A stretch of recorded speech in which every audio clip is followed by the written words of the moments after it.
principais nomes do jornalismo cinematográfico em Portugal. Foi fundador de um canal de televisão, de uma rádio, trabalhou em grandes jornais e revistas. Diz que fez tudo no tempo certo, não acredita num único filme da sua vida. Aliás, destaca vários. Temos muito para conversar, muito para conhecer. Hoje recebemos Mário Augusto em 40 minutos aqui na Rádio Observadores. Mário, bem-vindo. Olá. Obrigada. É um prazer estar aqui. Nem perguntei, podíamos tratar por tu? Claro, então. É? Então pronto, é Até tu. para eu me sentir mais novo.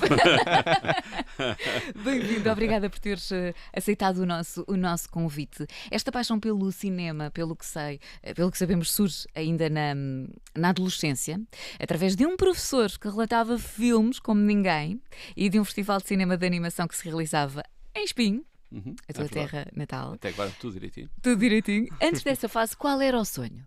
Em criança, o que é que querias ser? Arquitetura, engenharia, por aí. Mas isso era por influência, se calhar, de família. Eu lembro que o meu pai, que não tinha curso superior, arranjava rádios.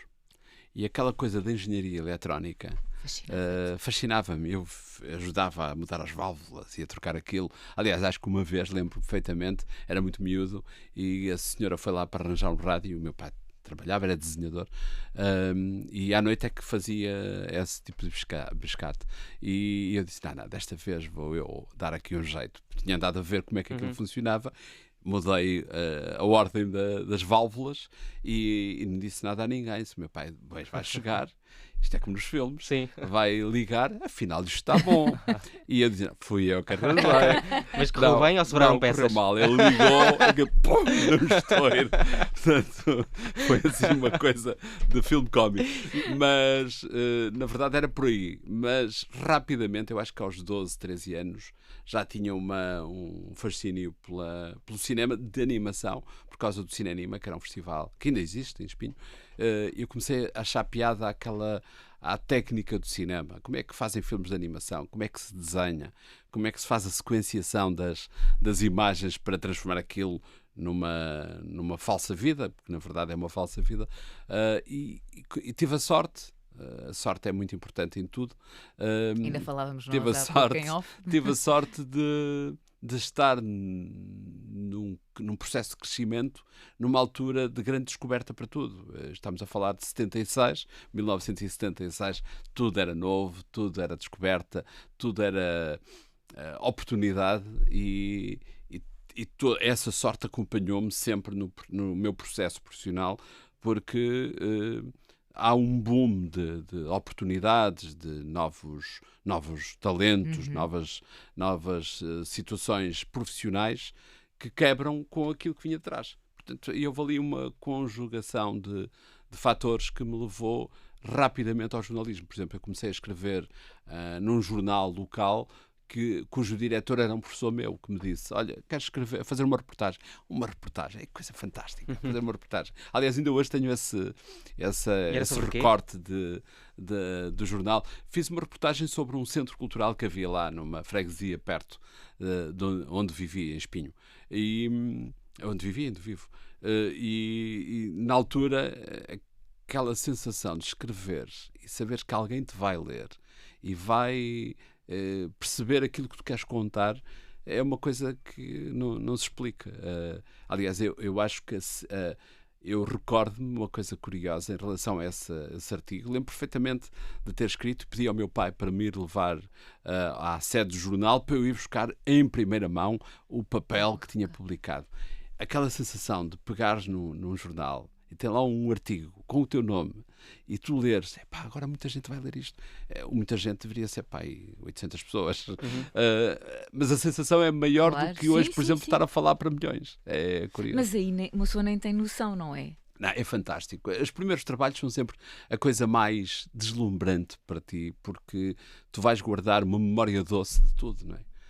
Hoje há coisas que eu faço já quase por rotina ou de uma forma corriqueira, porque já estou tarimbado, já tenho uma experiência de vida e profissional que me permite, se tu dissesse, Mário, olha, temos que fazer isto, ok, eu já sei qual é a técnica, como é que a desenvolvo e como é que a ponho em prática.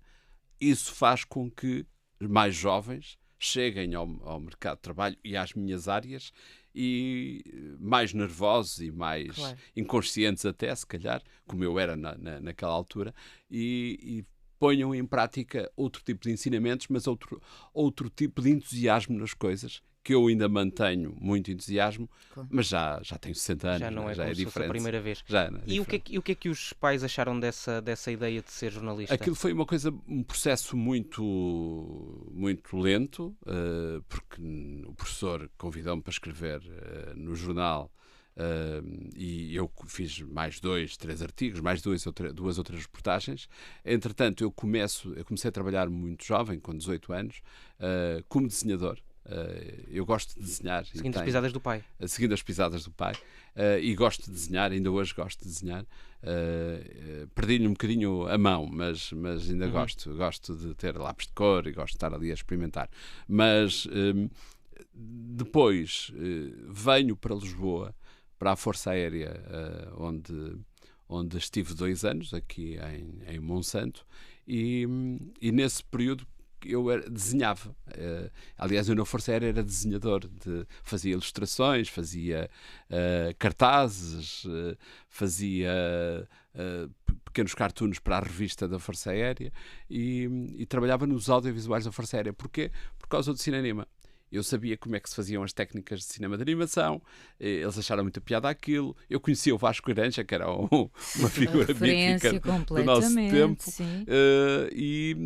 e o caminho foi um bocadinho esse.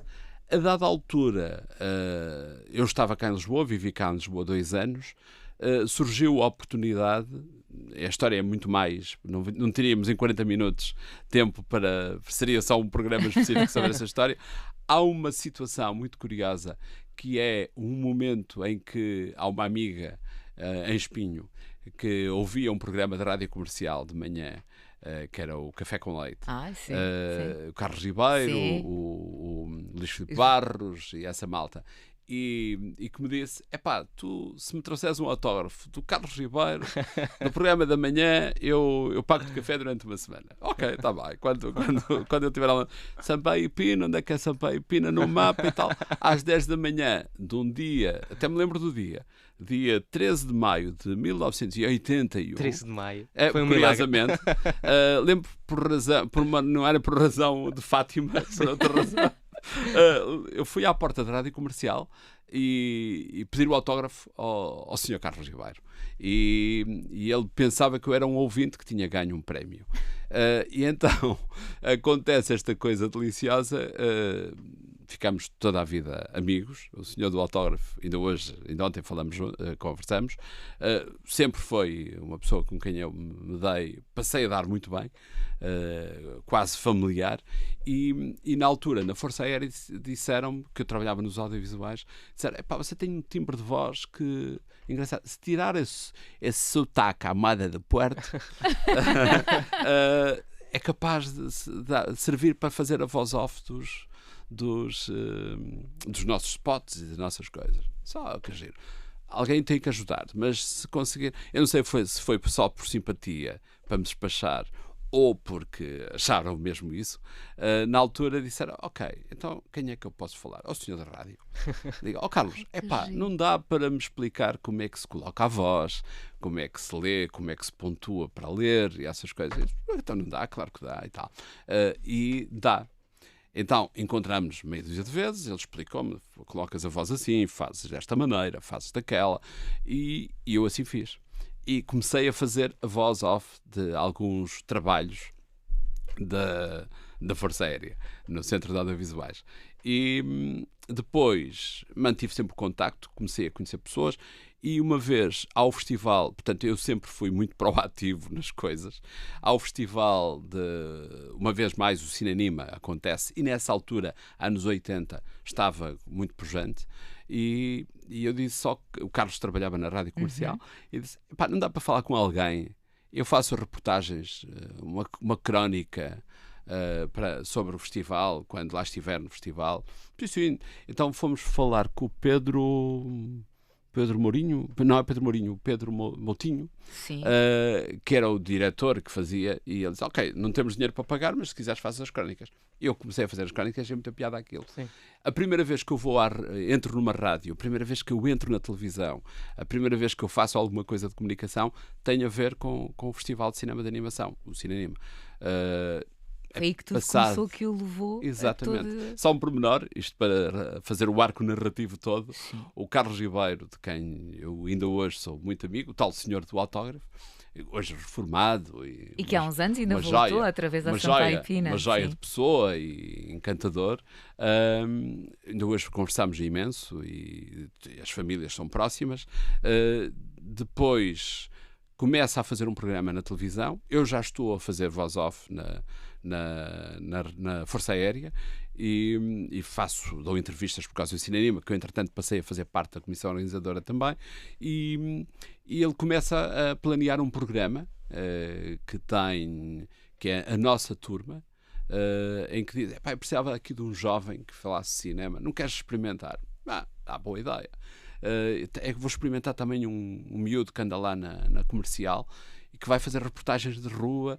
E então tinha dois miúdos, 20 e tal. Eu sim, tinha 22 anos, talvez. O outro miúdo tinha 17, 18. Mas podemos fazer aqui uma equipa gira. E fizemos a nossa turma. Ele fez a nossa turma, que era o autor do programa e o apresentador. Eu apresentava cinema. E o outro miúdo fazia reportagens de rua a estrear-se em televisão, o Nuno Santos. E começámos aí eu por acaso já tinha começado de outra maneira na televisão, tinha feito umas coisinhas por graça na RTP Porto, nos primórdios do que era o antepassado do Às 10 e no Às 10, no antepassado da Praça da Alegria. Mas mais a sério foi na SIC ou não? Não, foi na RTP também. Portanto, eu entro para a RTP em 1986 como colaborador e começo, também acontece de uma maneira muito cinematográfica. Eu trabalhava na altura no SET, colaborava com o SET aqui em Lisboa, um jornal de espetáculos. Sim. Que não é do teu tempo, mas que era marcante. Vês, Diogo, finalmente alguém que já... marcante para uma geração. E eu colaborava no SET, como propunha reportagens, escrevia nos jornais. E uma vez fui entrevistar a pessoa que estava a começar a fazer um programa na televisão, que era o primeiro programa da manhã, que a televisão ia abrir de manhã. Tinha o Bom Dia. E depois tinha o 11-13, que era das 11 às 13. E essa pessoa era a Ivone Ferreira, uma apresentadora, na altura muito conhecida, e eu fui entrevistá-la para o SET. E ela que lia os meus artigos no SET, sobre cinema, às vezes, outros no Comércio do Porto, que era o jornal onde eu trabalhava com mais frequência, onde escrevia mais frequentemente, disse, vamos a começar agora um programa, ou às 10. Não quero ir lá falar de cinema. Era capaz de ser giro. Então, olha, vá lá ter um dia, já experimentou a televisão? Não, ainda não tinha feito, nunca fiz televisão. Então vá lá ter com o produtor, se calhar pode experimentar. E eu fui, mas não aconteceu nada. Andei um ano, e até que um dia aconteceu uma coisa muito curiosa, que foi os convidados, o programa já estava no ar, portanto não tinha cinema, mas eu também não estava a fazer cinema. Estava lá para falar com o produtor, porque a dada altura já estava naquela situação, disse, enquanto eles não me disserem, olha, vá passear, vá dar uma volta, é muito jovem para estar aqui a falar. Vou continuar a vir. Temos o Lauro António, temos o Luís de Pina, temos esta figura, o Mário Dorminski, enfim, grandes figuras da crítica de cinema.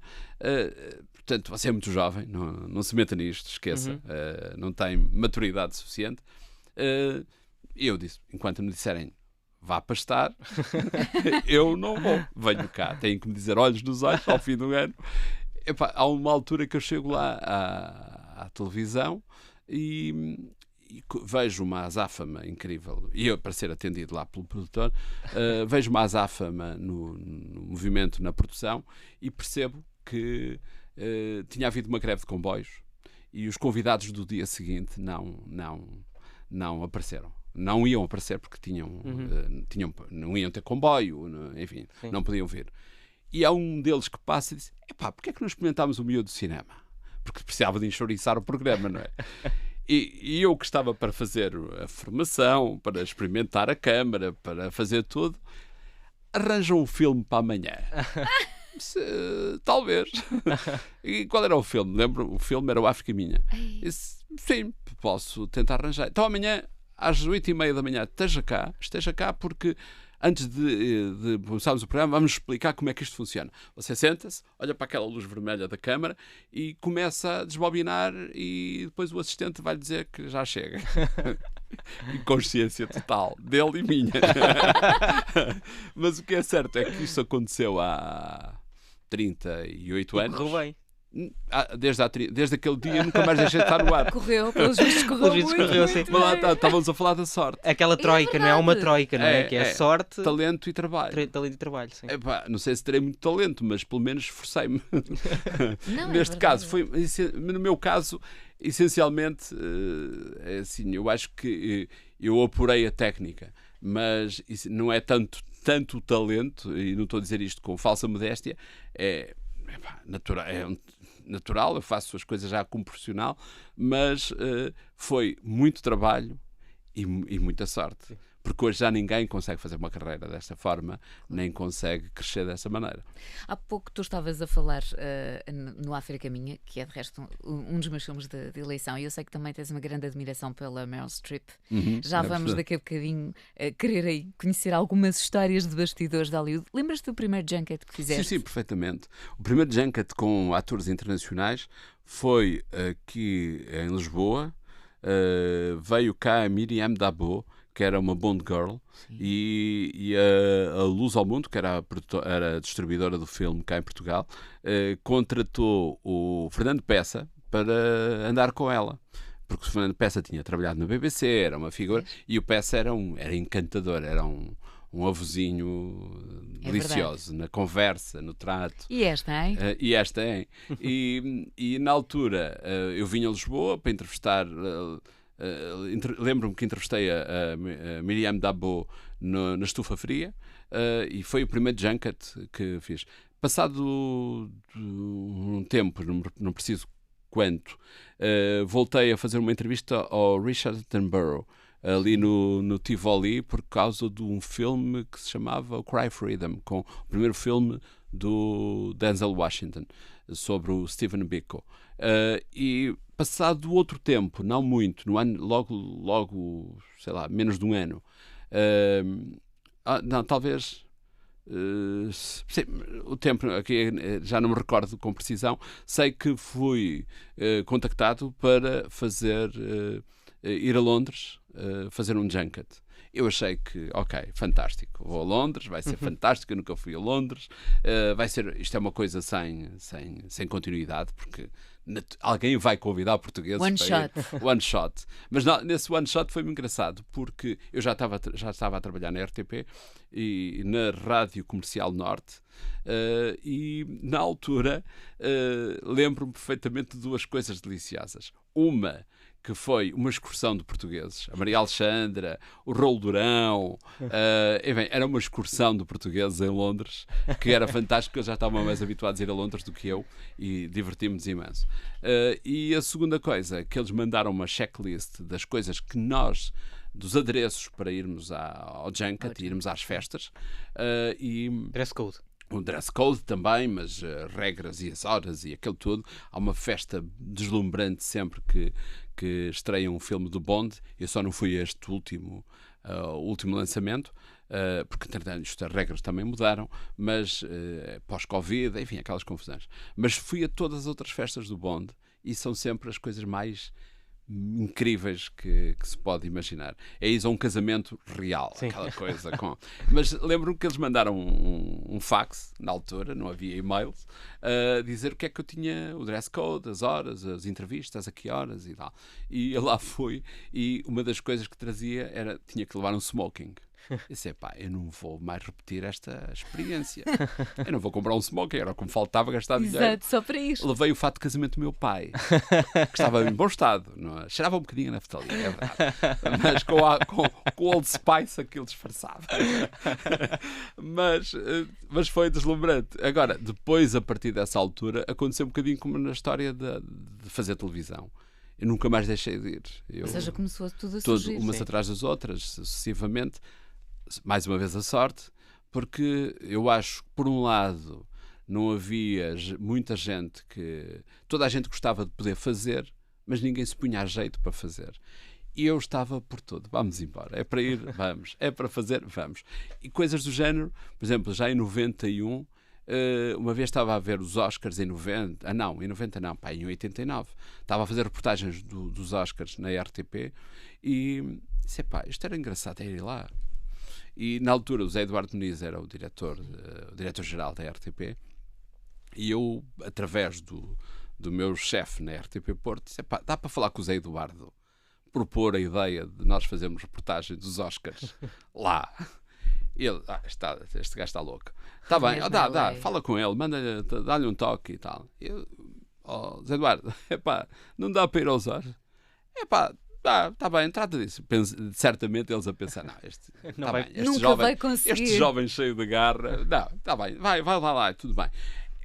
Na verdade, eu mandei um fax, liguei e tal, passado uns tempos estava autorizado a acompanhar os Oscars lá na festa, com direito a uma linha telefónica para fazer diretos, e eles depois já não podiam voltar atrás. Portanto, eu depois já...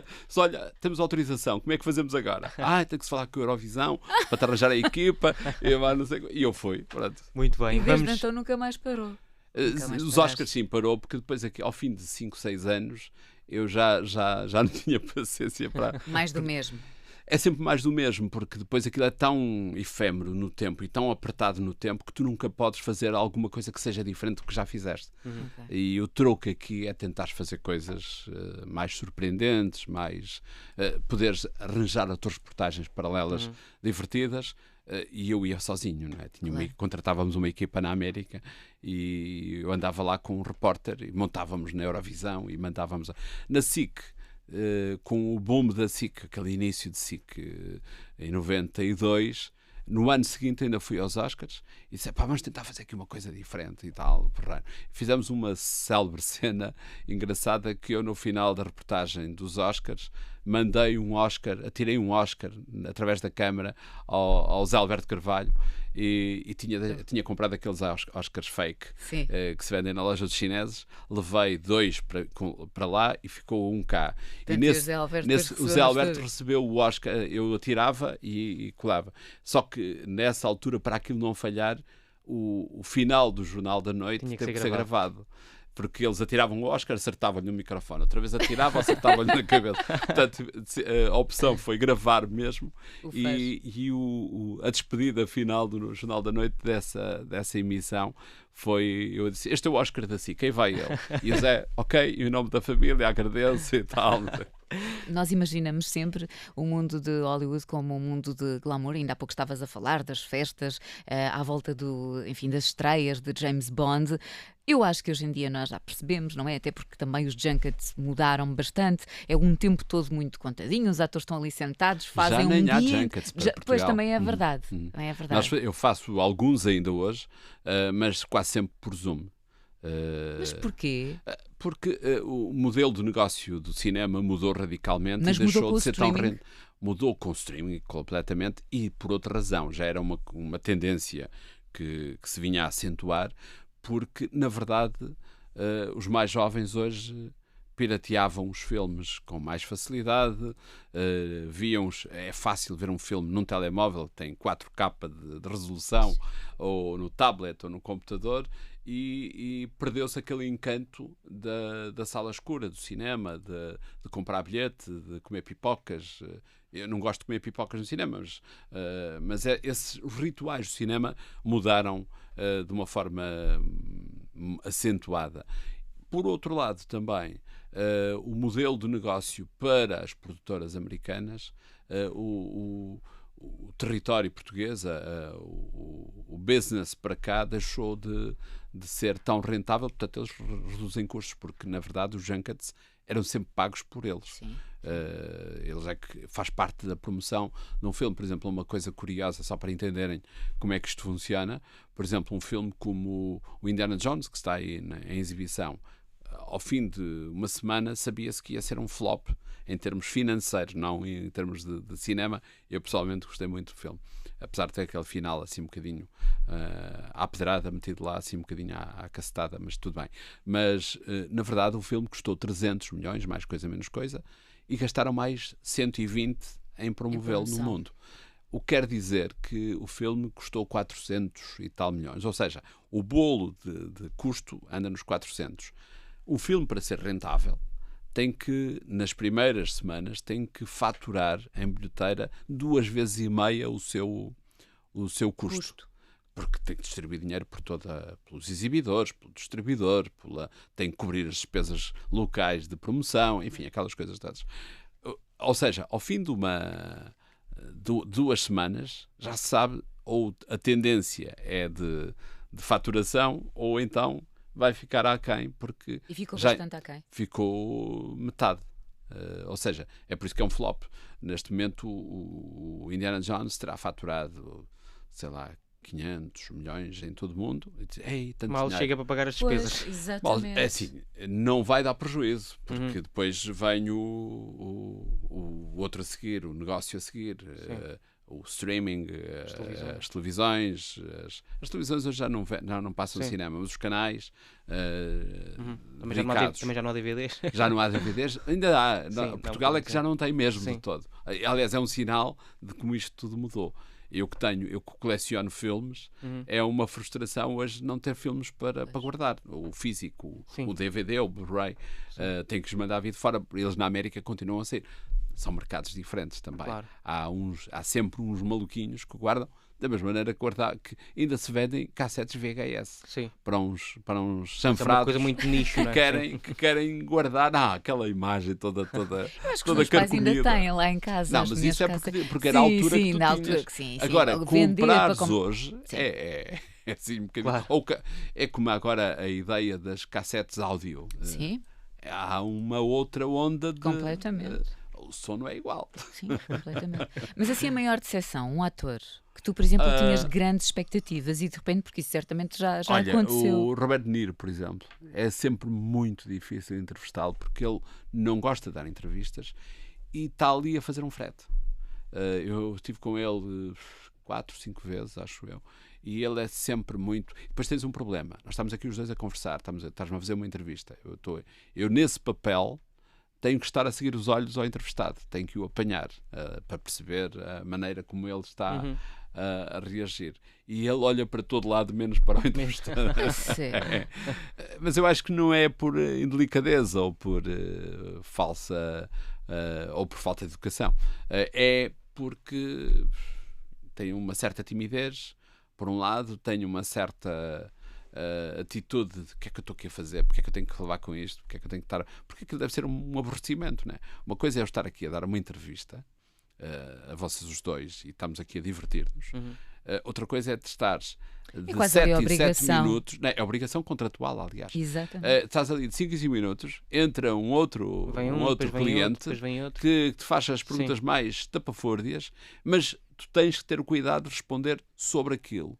E estás 4, 5 horas a dizer as mesmas dia histórias. inteiro, não é? É. Parece um médico de família. É o mesmo. Exatamente. Mas bem pago. Mas bem pago, claro. E a grande surpresa, Mário? É assim, olha, tenho um caso muito engraçado. Normalmente os realizadores são sempre muito simpáticos, porque gostam de contar a sua história, gostam de partilhar as suas experiências, Mas tenho um em concreto, um caso muito engraçado, que é o Paul Thomas Anderson, de quem sou, eu não posso dizer que sou amigo, mas trocámos e-mails de vez em quando, e ele já esteve 2 vezes no Porto, porque uma vez eu entrevistei-o em Cannes ou em Deauville, acho que foi em Deauville, e por causa de um dos filmes dele, Punch Drunk Club, acho eu, não, foi o anterior, e ele disse, é de Portugal, mas de que zona de Portugal? Sou do Porto. tenho que lá ir a Serralves. Está lá uma exposição de um grande pintor que eu gosto e tal. Se eu for lá, posso ligar? Claro, então. Dei-lhe o contacto e passado 4 dias ele mandou-me uma mensagem: olha, estou a pensar ir, estou em Londres, se calhar ia aí ter, dá para nos encontrarmos, tu levas-me lá e tal. É claro que sim. Na altura levei-o aos sítios todos, fomos aliás, deixei-o com o Álvaro Costa, um velho companheiro destas andanças, na noite. E ele levou a conhecer Rui Reininho, um concerto de GNR, e de passado para aí 3 anos ele voltou a vir ao Porto e disse: pá, gostava de voltar aí e tal, tudo bem. E por 2 vezes que estive em Los Angeles, antes mandei e-mail a dizer: olha, estou a pensar em ir aí porque tenho um junket e tal. E ele disse: ok, então depois diz qualquer coisa quando chegares. E tivemos 2 vezes lá em Los Angeles. Ele tem o cuidado de me avisar sempre que tem novo filme. Olha, vou tirar um filme novo, tu vais ao junket e tal. Por acaso nunca calhou mais, mas a última vez tivemos que, por e-mail, a última vez, eu mandei-lhe um e-mail há tempos pelo último filme e ele respondeu: muito obrigado, eu tinha gostado do filme. E pessoalmente tivemos para aí a última vez há 6 anos, 7 anos, lá em Los Angeles, numa atitude porreira de pessoa muito cool, muito simpática. Dos atores, há bocadinho falámos da Meryl Streep, é extremamente simpática. É uma pessoa que se percebe que está bem na vida, é uma senhora que gosta de estar ali a falar e a partilhar histórias. Agora, cumprindo as regras, como sempre. Aliás, os atores não é como estarmos aqui os 3 a conversar. Eu estou aqui a conversar contigo, tu és a atriz, ele é o câmara, e por trás disto tudo estão para aí 20 pessoas. O publicista, o assistente, o cabeleireiro, o caracterizador. A garantir também que está tudo certinho, a garantir que eles estão a fazer tudo direitinho. E que também não sai do tempo, não é? Não, do tempo não pode sair de todo. Sim. Começam logo a cortar. E depois tu apuras uma técnica, foi o que eu fiz ao longo dos anos. Tu apuras uma técnica para estares ali a espremer qualquer coisa durante 10 minutos. Durante 10 minutos, que é o tempo que tem. Sim. 7, 8, 9. Pois, às vezes nós pensamos que é imenso tempo e não, é tudo mesmo corridinho. Pronto, isto às vezes acaba também por justificar, ao fim de, sei lá, um dia inteiro, às vezes as perguntas são inevitáveis, as mesmas e sabes perguntas, quando aparecem aqueles as asiáticas habitualmente, que todas aparaltadas, todas como é que se chama aqueles bonecos? Todas mangá. Sim. Fazem as perguntas mais estapafúrdias que tu possas imaginar. Portanto, que deve ser um aborrecimento. Depois, eu fui apurando a técnica para criar um two-way na conversa. Por exemplo, eu lembro perfeitamente, olha, um que também é de poucas conversas, mas eu percebo. Eu hoje que com 60 anos já não tenho pachorra para muitas coisas. Agora imagino o senhor com 80. O que é o Harrison Ford. O Harrison Ford não é muito de... Mas isso eu fiquei com a ideia não agora, é muito com toda esta friendly. promoção deste filme, apesar de achar que ele tem ali o toque de humor. As perguntas são às vezes... E uma vez estávamos em Barcelona a fazer uma entrevista, mas deu para perceber que era boa pessoa. Porquê? Porque estávamos a sair, uns entram, sai outro, estávamos todos ali numa sala de imprensa animada, estamos todos a conversar e agora, olha, Mário, vamos para a entrevista. Lá vais, para a câmara e tal, ficas ali a conversar, entras para a entrevista. À medida que iam saindo os outros colegas da Bélgica, da Inglaterra, da França, às vezes do México, do Japão, quando são junkets internacionais, aqueles fortes, fazem só um junket, então vem gente de todo mundo, e eles iam saindo e dizem: pá, ele hoje está com isto, diz sim, não desenvolve, isto não vai correr bem. E eu disse: pá, e agora, como é que vamos resolver isto? Bem, eu quando vou, disse: bem, vamos. E ele diz: então é Portugal? Sim, sou de Portugal e tal. Olha, vou-lhe dizer uma coisa: eu não falo muito bem inglês, mas percebo perfeitamente o que estou aqui a fazer, percebo perfeitamente o que me vai dizer. Às vezes o meu accent não... E ele começou-se a rir e disse: pá, também deixa lá que eu não falo português e tal. Bem, eu que fazia-lhe as perguntas, ele esforçava-se tanto para Estás a perceber? Que resultou muitíssimo bem. Que em casa depois as pessoas, este é tocar-te lá com eles. Não, é falso. Eu é que eu tento ser o mais genuíno sempre possível. Mesmo com as calinadas de inglês, mesmo com hesitações, mesmo com uma gargalhada que não é de pose. E fica... pronto, é assim. E nunca pensou ir para lá trabalhar? Não, de todo. Não, aquilo é horrível. Que horror, não deve ser. Não, vejam, eu conheço pessoas que vivem lá. Olha, é como vir a Lisboa, estás a ver? É bom vir no início do dia, mas no fim do dia voltar para o Porto. Eu a chegar aqui hoje, vi-me aflito para chegar, estive meia hora no trânsito.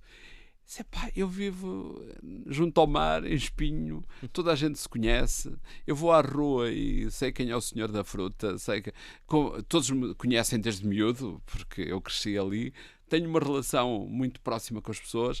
Vou para a RTP, demoro 10 minutos a chegar à RTP, apesar de ser a 16 km. Não tenho estas confusões. Agora imagino o que é isto em Los Angeles.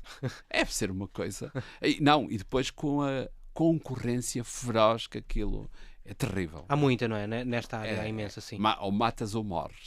Não há cá... Uma concorrência má, não é? Tentam mesmo prejudicar. Até porque tu, aliás, estás a perceber agora desta história da greve dos atores, que na verdade eles são muitos, muitos milhares. Mas desses muitos, muitos milhares, 90% ganham mal. Há ali uns Cristianos Ronaldos, que são muitos também, porque a América são 300 milhões de habitantes, não é? Portanto, estamos a falar de um macrocosmos gigante. Os que ganham muito é uma discrepância muito grande para com a grande maioria.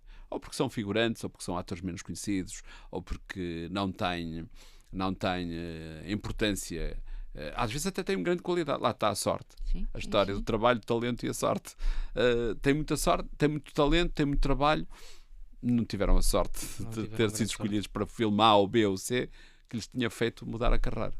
Mário, quer queiras, quer não, és um dos rostos que estás há mais tempo na televisão. Qual é que achas que é o segredo? E acima de tudo neste teu registro. Tu também tens feito coisas muito fora, por exemplo, o Verão Total, ou a Volta a Portugal, para sair também um bocadinho da tua zona de... Não, todo. Não gostas? Depois de lá estar divirto-me imenso. Mas assusta-te? Não. Agora, já, nessas coisas já nada me assusta. Mas não fui porque quisesse ir. Por exemplo, o Verão Total foi porque... Nesse ano havia menos apresentadores e os apresentadores conhecidos, ou porque achavam que era muito calor, ou porque achavam que não sei o quê. E é um dia inteiro que eu também cheguei a fazer. Ou porque não lhes arranjavam o ar-condicionado para a barraca, onde tinham que estar a marcar espaço. E aconteceu uma coisa curiosa nessa altura. Foi, para aí em maio, eu estava a desenvolver um projeto e fui falar com a direção. Disse, olha, eu se calhar vou tentar fazer isto, porque eu não posso correr o risco de chegar ao verão, vocês me sugerirem, vais fazer o Verão Total. E assim, não gostavas? Não era a coisa que eu mais ambicionava. Não estou por aí. Está bem, mas olha que eu acho que tu fazias bem. Está bem, mas não era por aí. Eu já tive a oportunidade de fazer concursos, já tive a oportunidade de fazer outras coisas e nunca quis estar sempre na minha loja gourmet em que só utilizo produtos da minha horta, percebes? Não, e disse que não. Nem me fizeram pergunta. Chegou a junho e disseram, olha, vamos-te mandar o teu plano do Verão Total. Mas eu tinha dito que não. Pois, mas não há ninguém, tens que ser tu. Está bem, ok, então tem que ser, vamos lá. E até teve graça porque dessa vez, não vou referir as pessoas, por uma questão de delicadeza, aquilo funcionou, porque eu depois de lá estar, ligas a ficha e vamos embora, vamos divertir, vamos fazer as coisas com o maior dos prazeres. E fiz com a Catarina, fiz com essa malta toda e adorei. Depois de lá estar, adorei a experiência. Aliás, tanto que depois... Nos 2 anos seguintes foi eu que eu quero fazer a Volta a Portugal. Porque é muito divertido aquele circo, a movimentação toda, mas é cansativo. Mas dessa vez o tal diretor que tinha dito que não querias, não queria.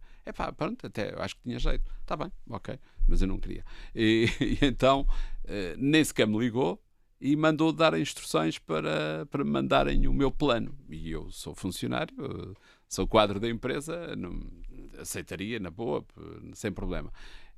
Passado uns tempos veio as audiências estão porreiras, olha que tu tens, foi uma aposta, estás a ver? Está bem, ok. Mas olha que tu tens mesmo muito jeito. Eu pus-lhe a mão pelas costas e disse, jeito tinha aos 25 anos, eu agora sou profissional. Mas qual é que achas que há aqui um segredo para... Não, é o facto de seres assim, de seres real, de seres genuíno. Porque eu nunca estabeleci um papel para mim. Eu quando fui fazer a experiência, que giro, fazer o às 10, olha, está bem, vamos lá, fazer uma coisa de cinema. Até há ali um lado de inconsciência brutal. Mas eu vou porque quero experimentar. Vamos lá. Mas não vou com a intenção, daqui a 4 anos eu estou a fazer o telejornal. Ou seja, tu vives o momento, aproveitas, tiras... E estou a tirar partido do momento e, essencialmente, estou a ver o que é que aquilo me dá de prazer e de aprendizagem de vida.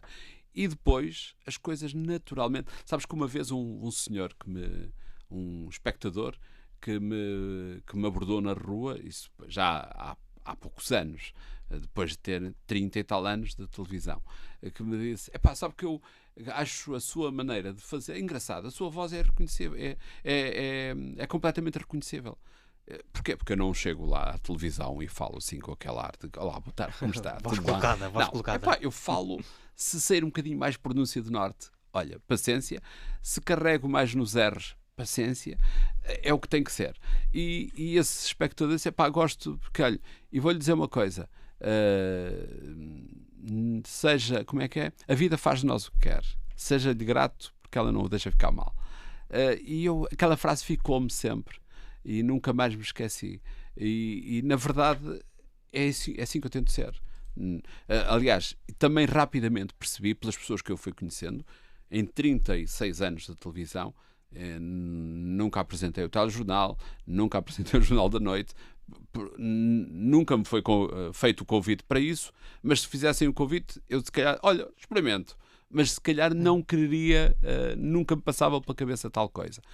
Por outro lado, quando faço, por exemplo, eu apresentei o Bom Dia da RTP durante 2 anos, sozinho, todas as manhãs, às 7 da manhã, foi uma experiência fantástica. Eu outro dia encontrei uma cassete com isso e disse, como é que é possível? Como é que é possível de me terem deixado fazer aquilo? Mas era como eu era na altura e eu sou como sou. Não tenho... E depois, nem faço voz, nem tento mostrar aquilo que eu não consigo ser. E isso, eu tento explicar isso aos mais jovens com quem vou... Os tempos são completamente diferentes. Hoje, tu estás a começar a carreira, não tens...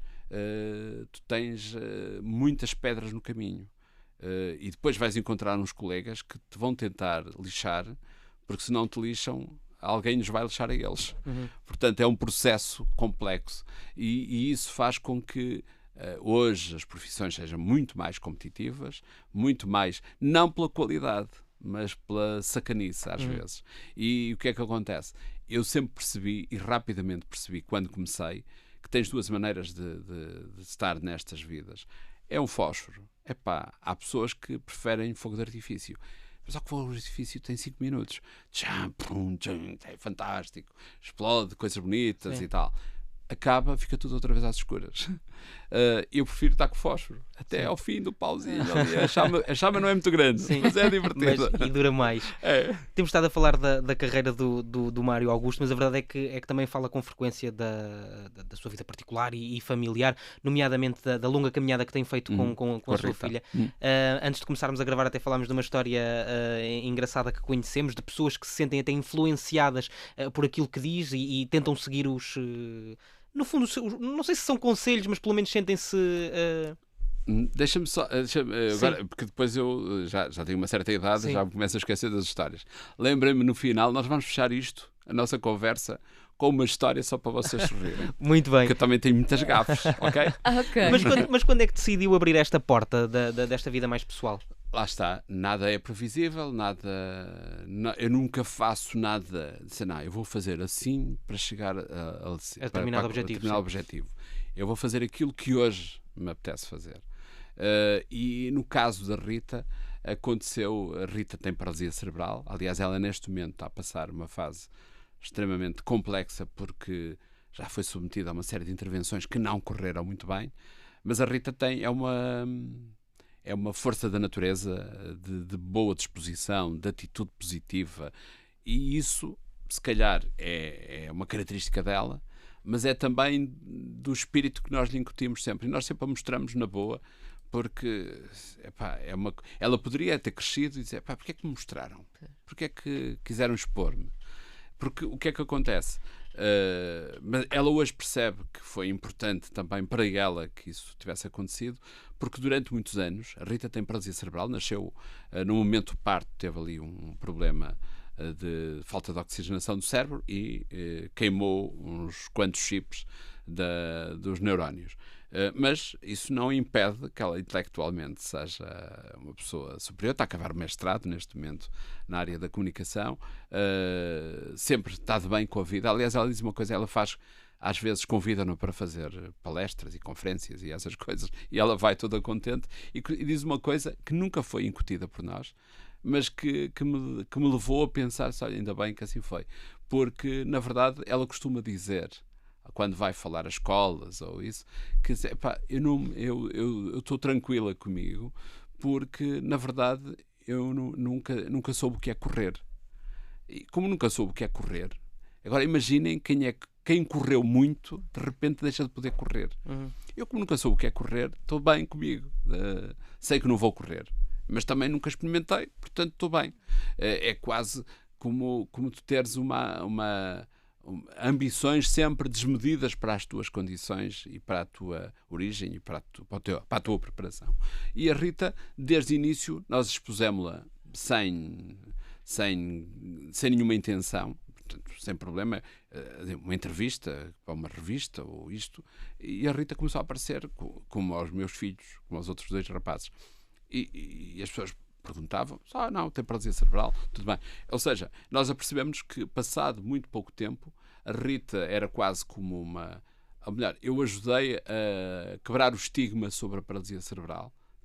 Digo isto sem presunção, porque é aquela coisa, olha, o rapaz da televisão, vida perfeita, eu não dou muitas entrevistas, dou de vez em quando algumas, e nunca me deixei expor muito, mas nunca a escondi.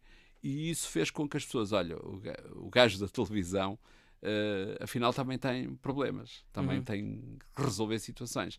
Esta ideia do mundo cor-de-rosa que a comunicação tem e que a televisão tem, acaba sempre por resultar muito mal na maior parte das vezes. E, aliás, eu podia-vos falar aqui, em 36 anos de carreira, de grandes estrelas que eu conheci na televisão e noutras áreas da comunicação, que hoje, sabes quem é? Não. No entanto, davam autógrafos, até apareciam nas revistas e tal. Hoje ninguém sabe quem são. Lá está a história do fósforo e lá está a história de saberes expor-te na medida certa. E a Rita acabou por ser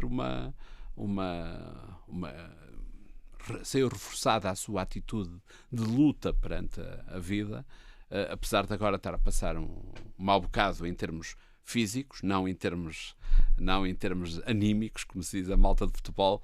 Ela acorda todos os dias com dói, mas não faz mal, vamos embora. Sim. E isso é fantástico, é uma lição de vida permanente. Estamos mesmo no limite. Vamos à história final. A história final. Estavam a lembrar, esta história já a contei muitas vezes, mas como tudo, podemos contá-la passado uns anos, que há sempre alguém que não ouviu a primeira vez. Claro que sim. Estávamos a falar dessa festa do Bond em Londres. Sim. Eu nunca tinha, eu toda a vida cresci em Espinho, sou do lugar de Espinho, que pertence a uma freguesia de São Félix da Marinha, que é ali colado mesmo a Espinho, mas estudei em Espinho, vivo em Espinho, na cidade.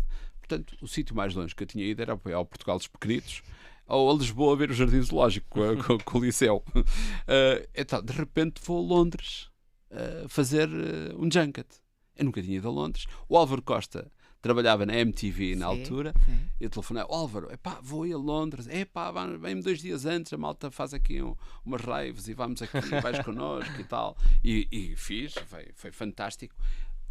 Na tal festa onde levei o fato de casamento do meu pai, eu chego à festa, uma coisa deslumbrante como vocês não conseguem imaginar. Era um quarteirão inteiro daqueles centrais de bairro, todo coberto, e as luzes todas, as árvores gigantes todas iluminadas com luzinhas e tal. E eu achei, eu que fato o meu casamento do meu pai, fantástico. Cheguei lá, eu que estava habituado a beber raposeira, mete-se champanhês, de repente tinha ali champanhe francês. Estava habituado a comer rissóis e pastéis de bacalhau, tinha lá caviar. Isto é fino, isto é bom. Portanto, como eu não vejo mais nada destas coisas, deixa-me estar aqui tranquilo e fazer de conta que sou um lord desta Estou terra. habituadíssimo. Habituadíssimo. E lá andei ali todo fino, tirar aqui um bocadinho de caviar, tirar ali um bocadinho de aquelas coisas muito estranhas que eles faziam. E estamos a falar de 87, 88, por aí. De repente vejo lá um Ambrósio, daqueles todos que não falam sequer para os convidados, com a taça, e trazia uma taça cheinha de patinhas de caranguejo. Esse, isto aqui é fantástico. Lá, quando vamos comer caranguejo, sujámos-nos todos, temos que cortar o caranguejo. Não, já vem a patinha pronta a ser servida. Eu, armado e fino, fui lá buscar a minha patinha de caranguejo, a chuchar a patinha de caranguejo. Tá bom? Não tinha quase nada para comer, mas comia flute de champanhe francês. Vi outro a passar com mais uma tacinha de patinhas de caranguejo. Fui lá comer mais uma patinha de caranguejo. Ele olhava para mim e eu, ali, armado em fino, para um lado e para o outro, e tal. Até que de repente ia na minha terceira patinha de caranguejo, porque aquilo não tinha quase nada para comer, e vejo um outro a passar cheio de trouxinhas de caranguejo. Que era aquelas coisas da Iglo, do Capitão Iglo, que é massa de caranguejo. Ou seja, eu estava a comer o que os outros tinham deitado fora, que era o que sobrava daquelas. Mas eu devo dizer que não me desfiz. Portanto, o Ambrósio deve ter pensado assim: isto lá na terra dele deve ser assim. Mantive a compostura. E devo dizer que o Capitão Iglo ainda não tinha douradinhos cá em Portugal. Portanto, nós só comíamos pastéis de bacalhau e rissóis, e quanto muito os bitalques. Isso é ótimo, isso é ótimo. Olha, não havia melhor história para terminar. Completamente, seguiste como se nada fosse. Tudo certo, tudo certo. Olha, Mário, foi um prazer. Foi um prazer. Muito obrigado. Muito obrigada. Mas lá está a história. Assim, eu não tenho problema nenhum em contar, porque eu contei uma vez essa história. Comecei a escrever livros que uma vez contei esta história das patinhas de caranguejo num programa de televisão, há muitos anos, há 15 anos. E há um editor que deve ter visto aquilo, no dia seguinte anda à minha procura, liga para a SIC: eu queria que você contasse as histórias dos atores e tal, num livro, não quer publicar. Porquê? Por causa de eu ter sido genuíno e ter contado a história das patinhas de caranguejo. Olha, foi um prazer estar com você. Muito obrigado. Mário... Muito obrigado. Boa sorte. Obrigado. Mário Augusto, hoje a 40 minutos na Rádio Observador. Nós estamos de regresso para a semana. Até para a semana.